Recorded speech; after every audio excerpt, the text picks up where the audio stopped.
Alright, guys, welcome back to my argumentative series. Um, Today I'm talking about something that is extremely abundant in YouTube, in general.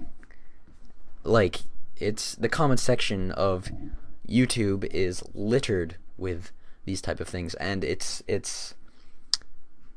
disheartening to say the least, because it kind of shows that maybe people have strayed from being able to argue points and give effective criticism to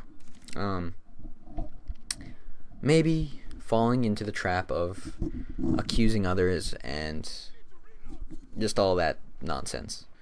So basically, today I'm talking about ad hominem attacks.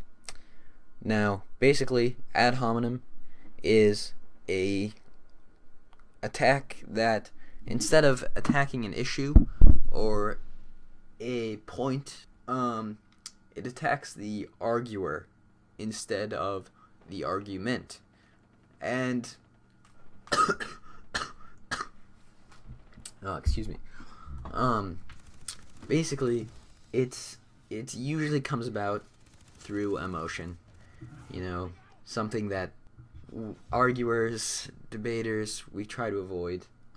Again, unless we're trying to appeal to an audience, but staying away from that.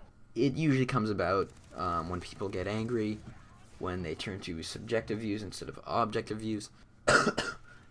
It's basically something that, if you are having a debate, please try and avoid this. If you are trying to give feedback, if you're trying, this is so useful, just not even in arguments, just in speech in general. Avoid ad hominem. Just avoid it, okay? Let's get into it, though. I'm gonna talk a little bit about it. So, an ad hominem attack, basically, it can be something as simple as name calling, and it can be a little more advanced. It can be more discreet, and this is where it gets dangerous. This is where you want to watch out, because again, this series, winning arguments, winning debates. Now, if you're fighting someone who may have turned to these ad hominem attacks, they might be getting a little subjective rather than objective. You need to be able to spot out these ad hominem attacks, okay? For example, let's say you are arguing something like something that may require a deeper knowledge. Like, for example, let's say that you are arguing whether or not birth control should be available for women. Now, ad hominem, okay? There are types of ad hominem that is actually acceptable, and I want to point out ad hominem that is acceptable before I talk about unacceptable ad hominem, okay? So, you're talking about birth control for women. Now, your opponent might say, let's say you don't know your opponent face to face. You could be talking about through text or something, and you don't know the gender. Now, your opponent may say, well, are you a male or female? Because now that's relevant, okay? If you're a female, then you will have different opinions about birth control than a male. That's relevant, okay? That's an ad hominem attack. I don't want to say attack. That's an ad hominem. That's an ad hominem use that is actually acceptable, okay? That is something that, as the person being addressed, you should actually respond to. You should say, no, I'm not a female. I'm a man. I have different views from a female. If you're talking about, say, environmental science, and the person says, well, do you have a degree in environmental science? That's actually relevant, okay?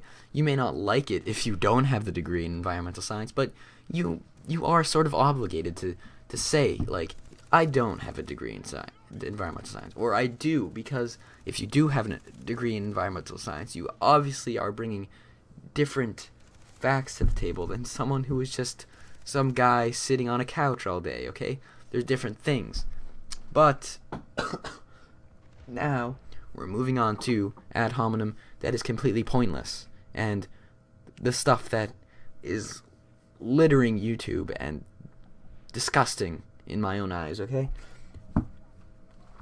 This would be like if, say, well, first there's just something called just abusive ad hominem, which is basically just saying, like, if the person raises a point, the opponent would just say, oh, you're stupid. But that's simple. We understand that. That's abusive fallacies, abusive ad hominem, stupid. Like, that's, everybody gets that. But there's a different degree of ad hominem where it'd be like, let's say we are discussing environmental science, and the person, instead of, making a reasonable ad hominem use would be, instead of saying like, oh, do you have a degree, they would say like, are you a man or a woman? That's completely irrelevant to any environmental science issue, in my eyes at least. So you can say, you just simply say, that's completely irrelevant to the issue. You do not have to respond to that. Do not respond to it. Diffuse the situation. Don't set yourself up to these stupid ad hominem traps, okay? Because if you say like, oh, I don't want to seem sexist, but if the person says like, oh, are you a man or a woman? And then you respond, oh, I'm a woman. Then the person could just open up a bunch of other things that are completely irrelevant.